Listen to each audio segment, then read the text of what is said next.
Welcome to Lab Life with the Air Force Research Laboratory. Hi, I'm Michelle. And I'm Kenneth. Today we discuss the importance of STEM education, outreach programs, and how cool it is to work with our Batman team with our guest, Dan Andrews. In 3, 2, 1. Hello, Lab Life listeners. Today we're joined by Dan Andrews, a member here of AFRL, and he is the Wright Patterson K-12 STEM lead here in Dayton, Ohio. Dan, thanks for joining us. Absolutely. Thanks for having me. So starting off, we've talked to you a few times here preparing for the podcast, and you have such an upbeat attitude. So how are you, especially during quarantine, just staying so excited or at least enthusiastic? Well, it's not exactly an enthusiastic time in the world or here in the area, but we have to adapt. We have to be, as I tell my staff, to be a chameleon. So we're always ready to change during the times. So when schools were when we had the stay-at-home order, we looked at all of our summer camps. We looked at all the support we start doing in the classrooms. We started looking at how we can support virtually. Knowing that the CDC guidelines, the Air Force guidelines, local schools, states, those guidelines are going to be very fluid and they're going to change a lot. So what we have to do is we have to look at adapting with the times. So a lot of our summer camps going virtual, a lot of our in-classroom support that we go into the schools, we're looking at how we can support the schools virtually. So just, we have to stay positive, upbeat, and, it beats the alternative. So. Yeah, it's very inspirational. It has definitely helped a lot. So we appreciate that, at least that insight into kind of what you do. Absolutely. So Dan, normally, what would educational outreach be doing during the summer? What's your mission and how are you adapting virtually? You mentioned, you're going virtual with things. What does that really mean? So our normal summers are hands-on. So we have kids come to our Starbase facility. We have kids come and do apprenticeships on base. A lot of our stuff is in person, hands-on instruction. So once in early March, when we started to do the stay-at-home, we looked at how can we transform that? How can we take what we do and put it into the houses, the classrooms? How can we bring it to them rather than just canceling? Because our office is all hands-on in person. And so we're not sure how the summer was going to shake out, whether we were going to still be on a stay-at-home order, whether we were going to be able to go have folks come into the facilities.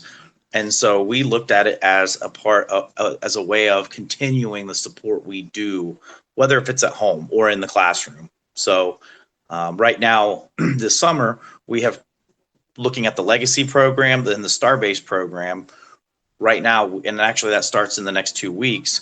We are providing the kids a box or a bag of STEM materials, equipment, and things that they can do from home.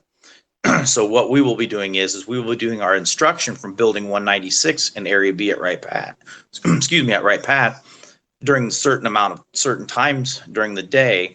And the kids can tune into the Zoom account or the WebEx account and be able to follow along with our instructors and our staff.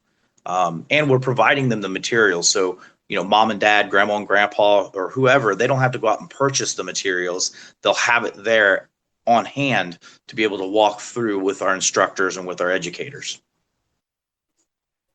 And Dan, you mentioned that these kids were normally part of the Starbase program or the legacy program. Could you talk about those? It's pretty cool that it sounds like you're kind of sending as much as you can camp in a box, and then, they can tune in to these experiments and stuff.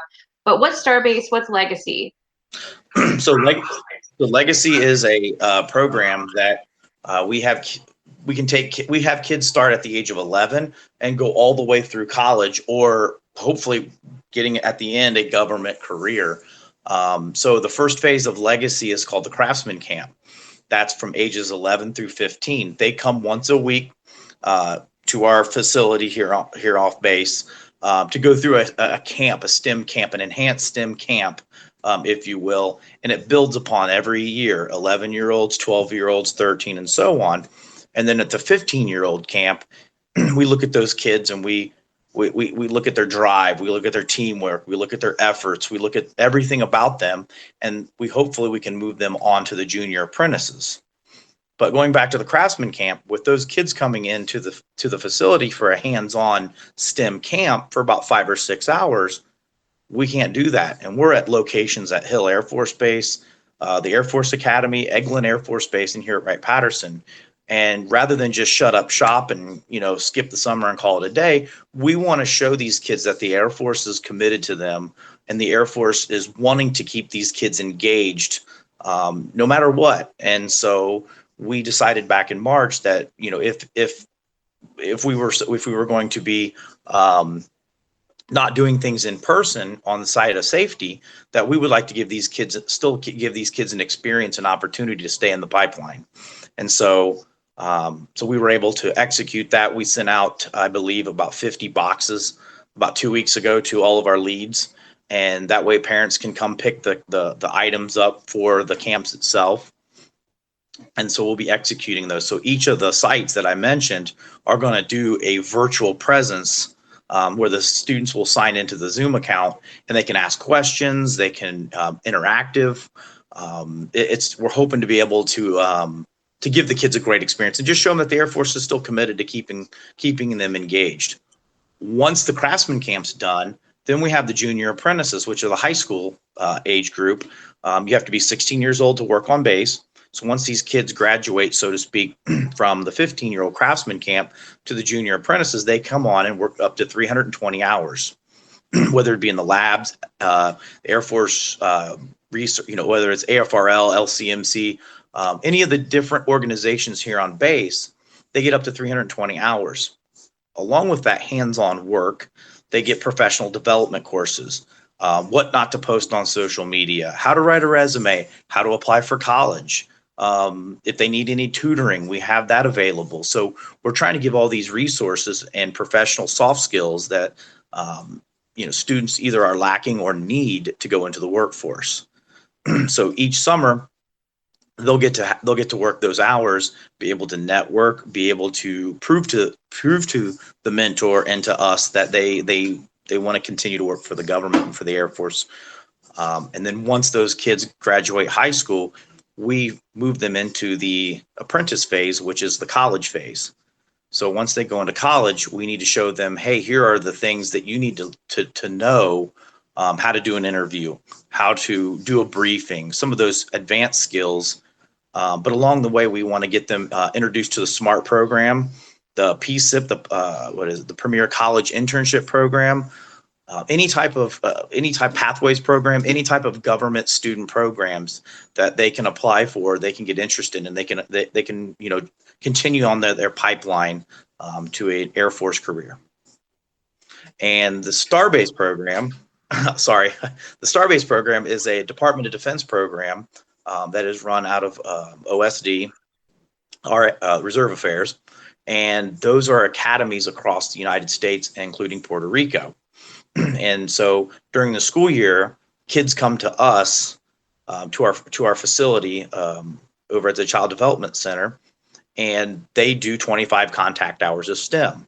Well, once the school year is over, we have a big lull from June, July, and then August. And so what Starbase has done is we've developed flight camps. So 25 to 40 kids will come, 4 times throughout the summer and do hands-on STEM camps. And so now that we're doing all that virtually, we're actually going to have a drive-through where the parents can collect their stuff and the materials and the items over at our Starbase facility, and then our Starbase instructors will be able to execute those camps virtually, just like Legacy. That's pretty cool. That they'll at least get some hands-on activities this summer. What would be like a sneak peek into like one of the can you tell us what the kids will be doing, an experiment or building something? So right now we're still developing. We're in our ordering phase. But anything that you can think of, we have some of our stuff that I just drew a blank. I'm sorry. Um, Well, we can cut this out. I don't even have to Yeah. ask the question. yeah. I can answer the question. I'm just not sure right now. I haven't been in the office for a while. Okay, I'll But- ask a different question Yeah. then, and so we can just do a pause so Ken can end up editing it. So I'll just back up and I'll say, Yeah. so you talked about all these opportunities with Starbase and Legacy. I mean, it sounds like they start around 11, 12 years old, but how do parents get their kids involved? Do they have to be 11 or 12 years old? Can you jump right in at 17? Like, what are the opportunities? Yes, you do not have to start at the age of 11. There are on-ramps that you can get to, pending funding and mentors. Right now we're around 12 students per age group.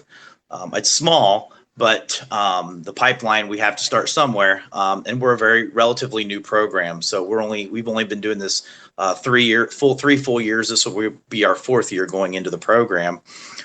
You can onboard at any time.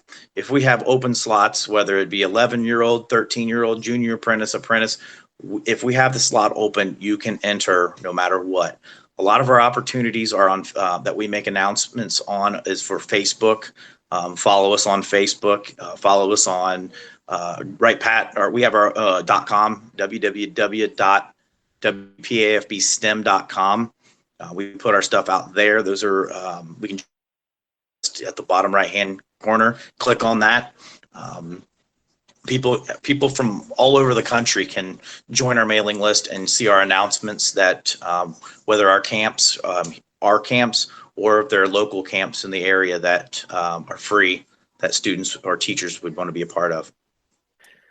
So that's a great point. We'll make sure to definitely plug to the website and a lot of the fantastic work you do. But touching on what Michelle said, going a little further down the line with high school students, let's say someone's looking to join in there and has some questions about opportunities. What you mentioned, they have a lot of hands-on hours, that 320 hours, and a lot of professional resource development. How does that kind of translate? Does that go into college credits at all, or does that go toward like internship programs for them to use in school? So you're talking about the skills and the classes. They do not. They do not go towards college credit plus. It is built into that 320 hours.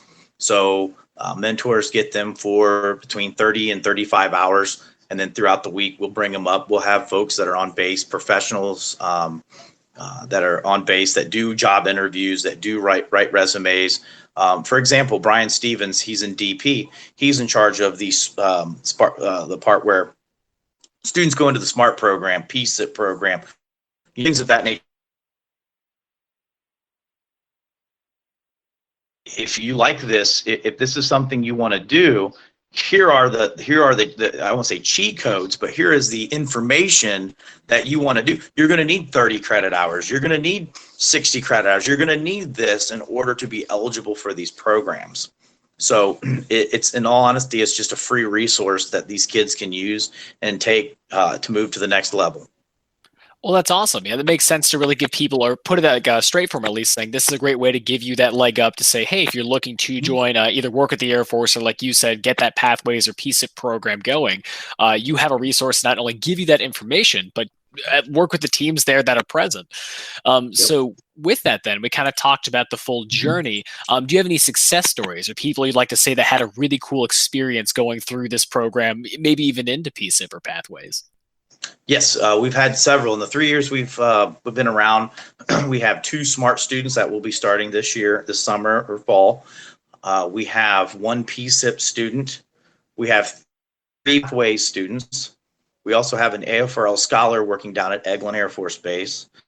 We also have one young lady who is an Air Force Academy cadet enlisted in the Navy or have gone into the ROTC. We also have an Air Force ROTC, I believe, at Yale. So we have a lot of success stories. We have a lot of folks that have been able to flow through the pipeline to the next stage.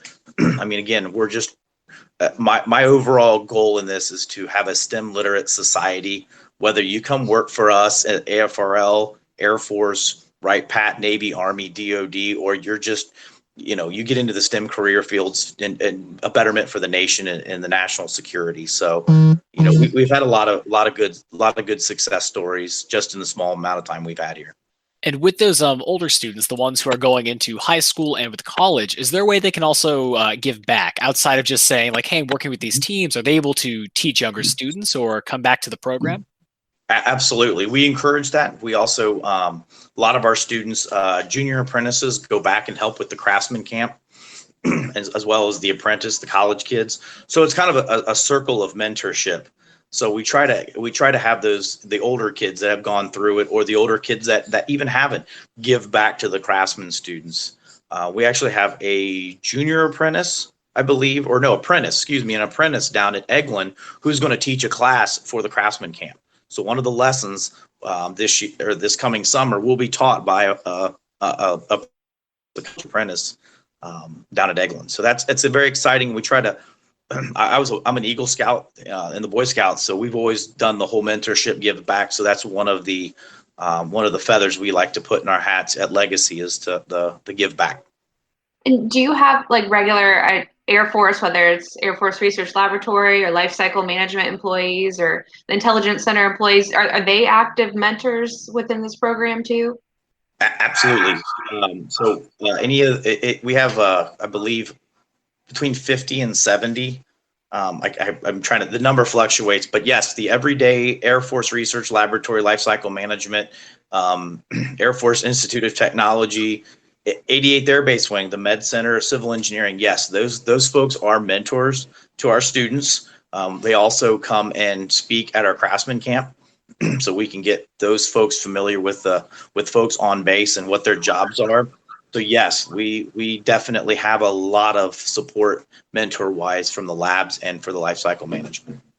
So if you need more, like people might be like emailing you now because on the podcast. Please email us. We would love to have it. It's daniel.andrews.1@us.af.mil. Email me. Awesome. That's great.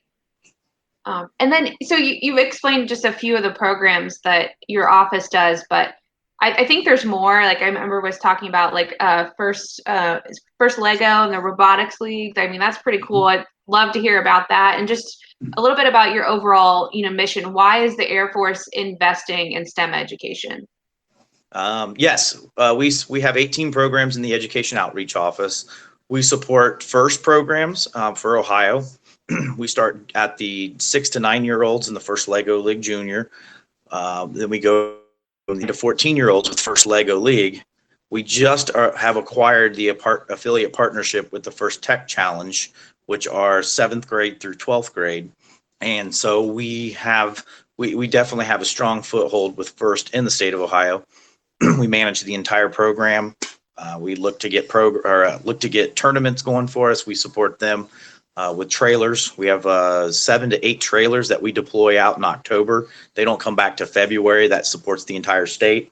Let's see. We have programs, whether it's tutors, mentors, classroom speakers, scanning electron microscope educators, Wizards of Wright program that has blown up since we've gone at our stay-at-home orders. The Wizards of Wright has blown up to several different flights. We have WOW TV for kids, which is a 1.5 to 2.5 minute video where you see children's hands doing the experiments while one of our licensed teachers is doing the voiceover, and it's very, very kid targeted. We have WOW TV for teachers, so if teachers want to use our lesson plans in their classrooms, whether it be in this local area or outside the local area, they can. We have DIY videos for those that want to do at home videos. We also implemented a WOW on Wheels program, where if people want volunteers from the base, whether it be scientists, engineers, subject matter experts, they would like them there for 6 weeks. Well, we can't give our employees out for 6 weeks, but we can give you the equipment to be able to fill that 6 weeks, and you can have the employee in the beginning to say, hey, here's this neat equipment, here's what we do with it in the Air Force, and then at the end they could come back in and say, now that you've done this 6-week lesson, here's how I implement it into the Air Force, here's how I implement it into my everyday life, and all the equipment's free. Within a 30-mile radius, we can have it delivered to you, or we can schedule a pickup, but all the equipment is 100% free. And it's just another way to support the teachers and the students in the local area. So you just talked a lot about Wright Patterson centric programs in Dayton, Ohio, but I know that there's STEM programs across the country. Like AFRL has a location in Eglin, Florida, near the base there. I know we have STEM programs there. Albuquerque, New Mexico, where our space and directed energy directorates are. So kind of all over the country. Can you talk to the Air Force's purpose in investing in STEM? Yes, the investment in STEM is a huge piece to the future. We're trying to get these young kids interested in science, technology, engineering, math, aviation, aerospace. This is going to be the next generation, workforce. So right now, people say we're K-12. Yeah, okay. We are going to be the ones inspiring these kids to come and be the future, be able to solve these world problems that we're continuing to face. This is going to be our future, at least my future. I just did a speaking engagement on Friday to the graduating seniors for FIRST in Ohio, and these are the kids. This generation is going to be the forefront of the new generation of problems. But for the Air Force, we need to make these jobs attractive. I mean, we're talking that there are jobs that in 2030 we're going to need to fill. We don't even know those jobs right now. AI is a big one. Artificial intelligence is going to be a big one. We need to get kids interested in those type of fields to be able to come work for us. That's invaluable, and we don't want to miss the mark. Everyone else is trying to do the recruiting piece, and what we're trying to do is we're trying to spark that interest to get the kids interested into coming work for us one day. And I think that answers it, didn't it? I kind of rambled. I'm sorry. No, it absolutely answered it. When you first told us about like the STEM in a box a few weeks ago, or maybe it's been a month ago, kind of that pivot that you made, I was thinking, sitting at home in a world that's kind of scary right now, and our greatest hope for a sense of normalcy and solutions are scientists or engineers that are coming up with ways to make the world safer. And we need to develop those kids today, that could be, opening that STEM camp in a box in a couple weeks or a month. They're the ones that can, solve those problems in the future for us. We don't even know.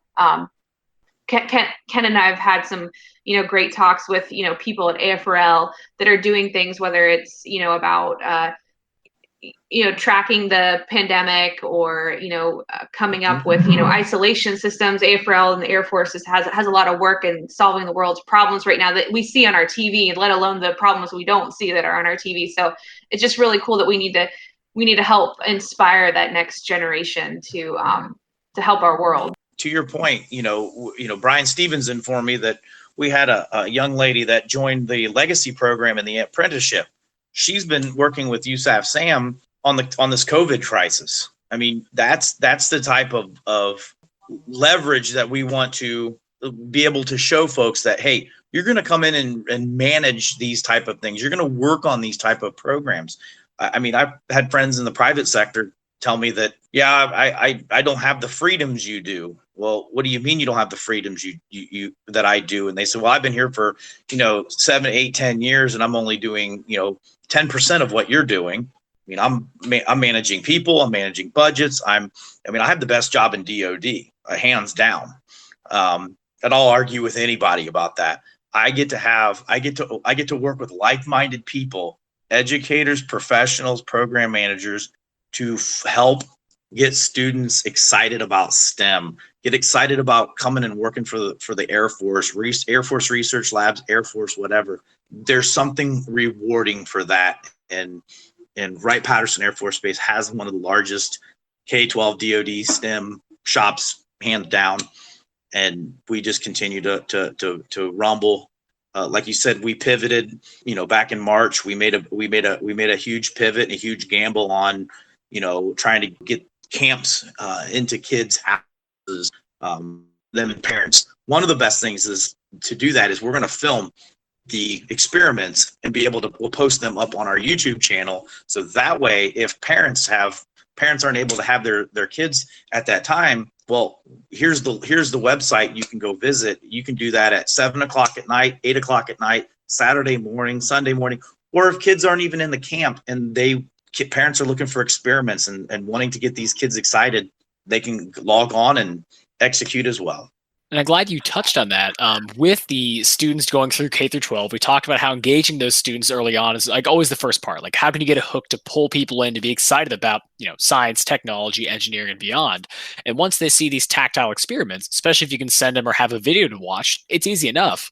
But kind of pulling on a thread you mentioned earlier, how is your team adapting to the future, like talking about AI and quantum and trying to really get these new STEM technologies into these kids' heads? What we're trying to do is we try to get our subject matter experts, whether it's in the labs or in the life cycle management, wherever. We want to get them talking. We want to be able to have the folks, the experts, the folks that we have on the base, be able to talk to the kids on what AI they're working on, what's the future. For example, we had one of the students from the Craftsman camp, the 15-year-olds, kind of did a meet and greet with the guys from the Batman lab. And the kid was so excited that these guys were able to work on these type of equipment and have that type of mission. He got their email addresses, he got their names, he got their contact information. He wanted to contact them after the camp. And so he contacted the folks at the Batman lab, and the Batman lab said, we want that kid as our mentor or as our student. And so, but he didn't turn 16 until middle of June. And so it was like, man, so what we did was we held on to him. We brought him in as a 15-year-old. And when he turned 16, we launched him into the Batman lab. So he was able to make that transition. And the kid was thrilled beyond belief. That's the kind of connections that we want to do. And one day he is going to create and develop equipment for the warfighter and for the Air Force Research Lab to better themselves and to move on. Yeah, no, that's huge. I mean, first of all, we've talked about it a lot, but the Batman Lab's still a very cool pull-in for anyone. What a name. Yeah. except for we get the little kids when we say the Batman Labs here. We did the STEM hoopla. They where's Batman? And we're like, what do you mean where's Batman? We've actually had kids like crying and bawling because the Batman Lab was not Batman. Oh no. So, yeah. My son actually asked me to get the autograph from the Batman Lab, and I said, that's not the Batman you're thinking. So pretty cute.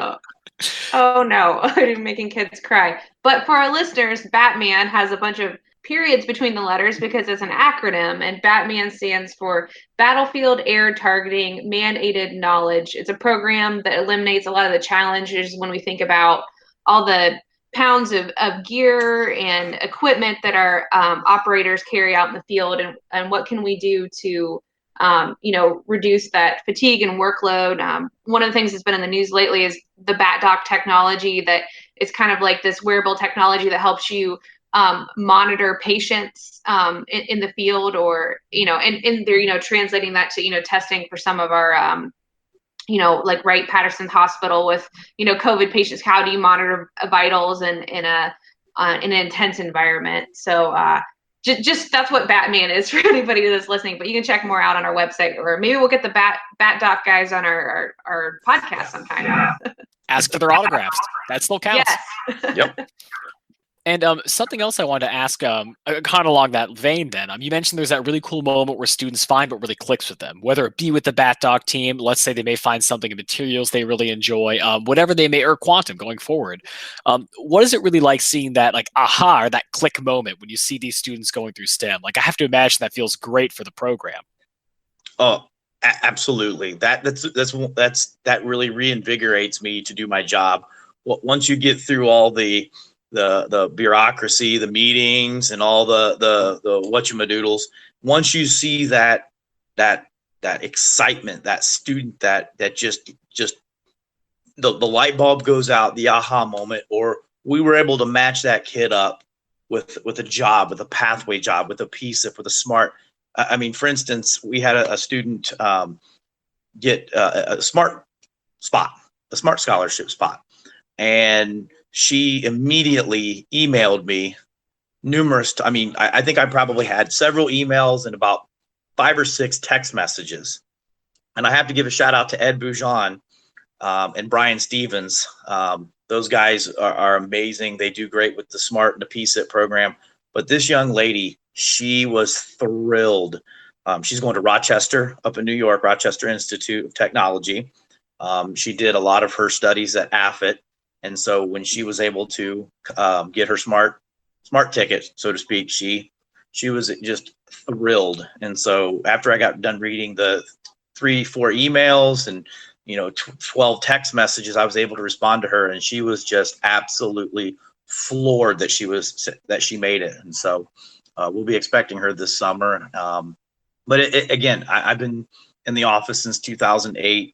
I love this job. I have no intentions on leaving, just because of those aha moments and that give back and that smile that a student gets when you've reached them. So that's awesome. And with that, so when you mentioned you started in 2008, then, so kind of touching on your journey, how did this all start? Like, how did you find this position that you really, really grew into something now that you love?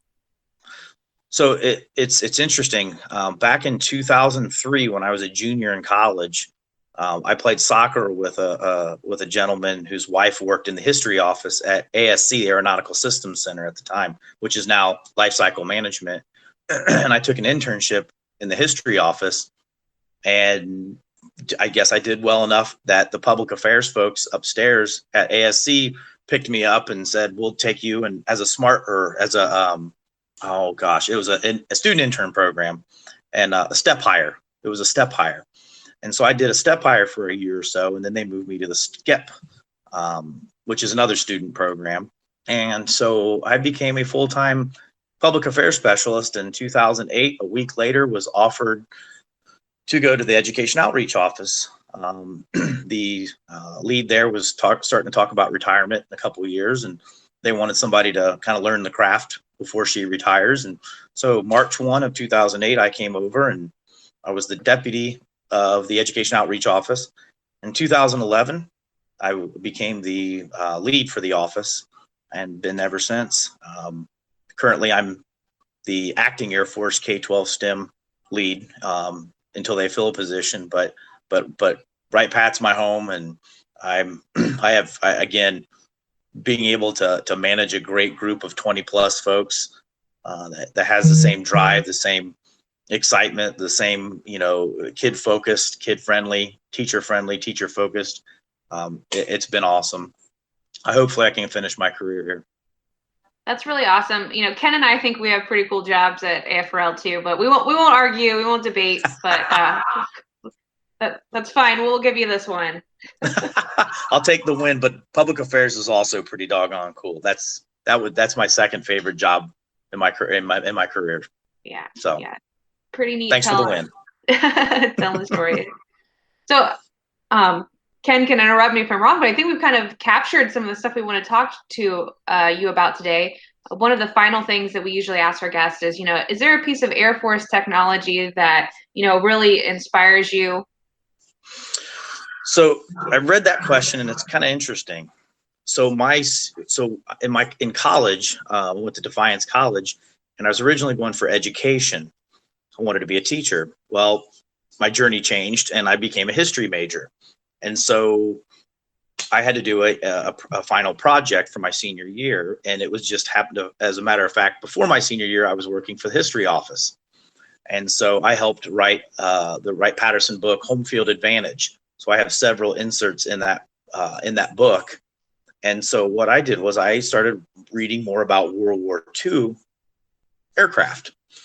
And so that really inspired me to dig into the Air Force a lot more, especially being in the history office and having a lot of the information. So I would say World War II aircraft really is that research from where we kind of began, where we started to where we're at now is it's phenomenal. That is phenomenal. And really, this message has been not only an inspirational one, but really giving guidance to students who may not know about the STEM outreach program, or like parents who may want to get their kids started off on the STEM track. So I really appreciate you joining us today. And was there any final messaging or anything else you wanted to say about the STEM outreach office before we close shop here? Visit our website, www.wpafbstem.com. We also have something for Air Force for those that are outside the Wright Pat area. It is www.afk12stem.com. Those will show you the different locations around the country of different K-12 STEM outreach offices. There's also activities. There's also any type of programs or contact information to be able to get a hold of your local base to see what kind of support they have. But we're here. We're a free resource. Utilize us. If there's anything you need, please let us know. Thank you so much, Dan, and thank you again for joining us. Absolutely. Thank you so much for having me. Make sure to follow us on social media at Facebook, Twitter, LinkedIn, Instagram, and YouTube at AF Research Lab. And remember, stay curious. Logging off.